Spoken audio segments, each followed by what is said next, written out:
Hello, I'm Frenzy227, and I am in desperate need of a catchphrase. And I'm here today with my review of one of the most anticipated movies of the year. No, scratch that. The most anticipated movie of the decade.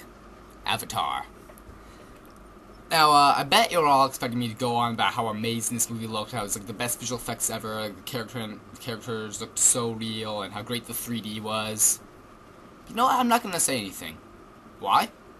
Because words can't sum it up. Really. I mean, the movie, it looks... I mean, words truly cannot describe how good this looks. If I were to try to sum this up, then, I know, it would probably underwhelm everyone. People who've seen the movie would be like, oh, you're not treating the movie fairly. It looks so much better than that. So I'm not going to try. I'm not going to try to tell you how amazing this movie looks, because words can't sum it up. You see the movie, you judge for yourself how good it looks. But if you are going to see this movie, you definitely have to see it in IMAX 3D. That's where I saw it, and I will admit, the problem is, it does take a little while for your eyes to sort of adjust to the 3D. But then again, that's kind of the case with any movie in 3D. It does take a little while for my eyes to adjust, even if I've seen it before, but this one took a really long time for my eyes to adjust to it, mainly just because there's just so much going on the screen, all this cool stuff filling the frame. That, because, and I didn't get the best seats in the theater. I was way off to the side, kind of having to look that way to see the whole screen, but anyway, I guess it probably depends on where you're sitting, but I don't know, you gotta see this movie in IMAX 3D. It's not like, again, it's not a cheap thing, people just poke at the screen for no real reason.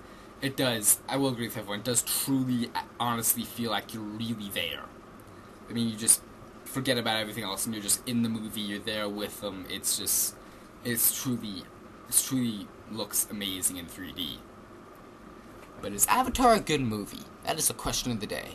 And I'm going to try to answer that. Emphasis on try. This is one man's opinion. Now, I've read a lot of really, really mixed reviews of this movie. Everyone's saying that the movie's just too predictable. And they're saying, keep comparing this movie to Dances with Wolves.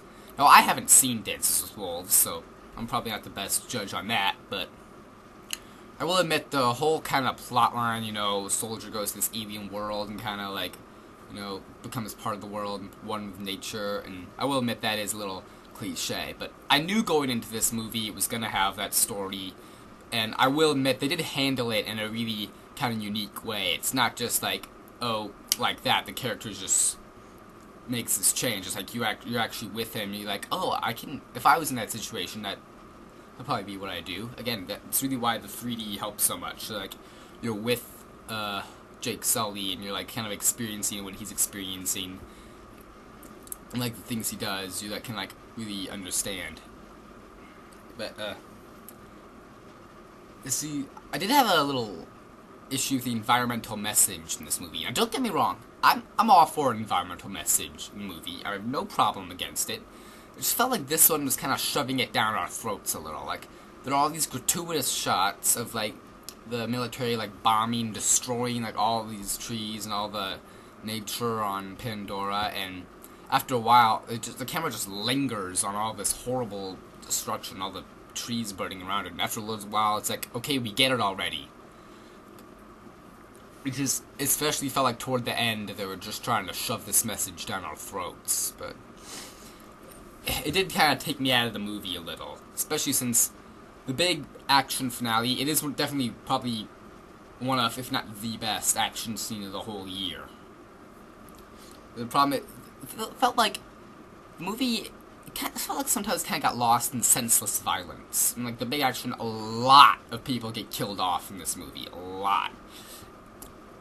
And it felt like you barely had time to breathe before there was another death in the movie, and I don't want to see a movie where, like, literally half the cast gets killed off. It's kind of depressing, but it's just stuff like that did kind of temporarily take me out of the movie. The problem is, this movie is just so engaging. 3D or not, this movie is just like that. You're straight into it. You just buy everyone 100%, and the characters in this movie are amazing. I don't think any of them are really cliche. Like, Sam Worthington as Jake Sully. I haven't seen any of his other movies, so I didn't really know how he was going to be in this. but I was definitely impressed with him in this movie. Definitely held his own. Definitely carried the movie, and definitely a character you want to root for, and like you'd want to you side with. And as I said, you can like really see what's going on in his head. You can like see like when he makes a decision, you like understand. Okay, if I was in his shoes, I'd make that decision. And he definitely did a great job. And Zoe Saldana as Neytiri.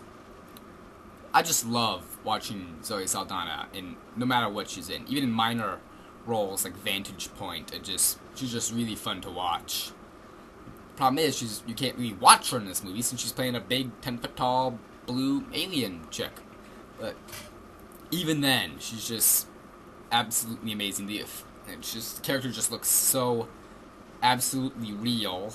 I mean, all the effects in this movie look completely real. Then again, I said I wasn't gonna delve into how good this movie looked, but back to Zoe Saldana. She definitely did a great job. I was definitely impressed with her in this movie. And I was also impressed how well she did in Star Trek and how she managed to carry her own in that movie. In this movie, she definitely takes it up another 50 notches. She does definitely amazing. She did a great job. Sigourney Weaver in this movie. I read a lot of reviews comparing her character to Ripley, and I wasn't thinking Ripley when I saw her. I don't know. She felt like she was playing a totally different character. I mean, I said a lot of these characters in the movie are stuff I haven't really seen before, and they're just fun and interesting to watch. I mean, villains in this movie. Stephen Lang plays Colonel Quaritch. He's definitely did a really great job, and I like how, for the most part of the movie, you do feel like you can't trust this guy. He does feel like I'm not really giving anything away here. It's pretty easy to tell, even from the trailers, where this guy's going, but I do like how, at first, you can't trust this guy, but then at the end, he's just just an evil guy. Same thing with Giovanni Ribisi, who plays Parker Selfridge. I was really surprised with him in this movie, because I haven't seen Giovanni Ribisi in a lot of things. The only thing I've ever seen him in is Friends. He played this really goofy brother on Friends, and I didn't know what to expect from him in this movie, and he played this just awful person. I was really surprised. Probably the last hour of the movie, I definitely didn't see any of it coming. It was just all a big blow. This movie definitely doesn't hold back. It pulls a lot of punches I did not expect it to pull. Again, especially in the big action finale. There were a lot of twists in that big finale that I did not see coming. I was really kind of in a shock when they actually did pull it. Overall, I really don't know what else to say on this movie. This is an amazing movie. It's definitely a classic, and I think it's so good it deserves to be a Criterion Collection DVD when it comes out. It's so just an amazing movie on every way. The acting was good, the story was good, the effects were good. There are so many good things about this movie. I could just go on and on and on. But if you're wondering, like, should I see this movie? You gotta see this movie. No doubt in your mind. You just gotta see this movie. I think the best way to see it is just don't really have any expectations for this movie. Don't expect it to be the greatest thing ever. Don't expect it to be bad. Don't expect it to be a mindless action movie, because this is not a mindless action movie. Just go into it, forget everything, and just watch the movie, and you're definitely gonna be blown away. I mean, this movie definitely raised the bar for just filmmaking in general. I mean, there are no words to describe how amazing this movie told its story, and how amazing they created this world, and how well done it was. I give it the full 5, 10 out of 10, 5 stars, all the highest ratings. This is an amazing movie. Definitely the best movie of the whole year. And if it doesn't get the Best Picture nomination, then the Oscars really gotta get their head straight. Because they're unforgivable for snubbing The Dark Knight. And really, if Avatar gets snubbed this year, something is very, very wrong in the world.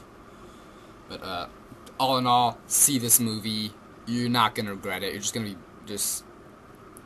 you gotta see it in 3D, in IMAX 3D's probably better. But just see it. just see it and just be blown away. It's just such an amazing movie. It's a great movie. One of the best ever. One of the best movies ever. I'm not holding anything back here. This is one of the best movies ever. And you gotta see it. 227's out.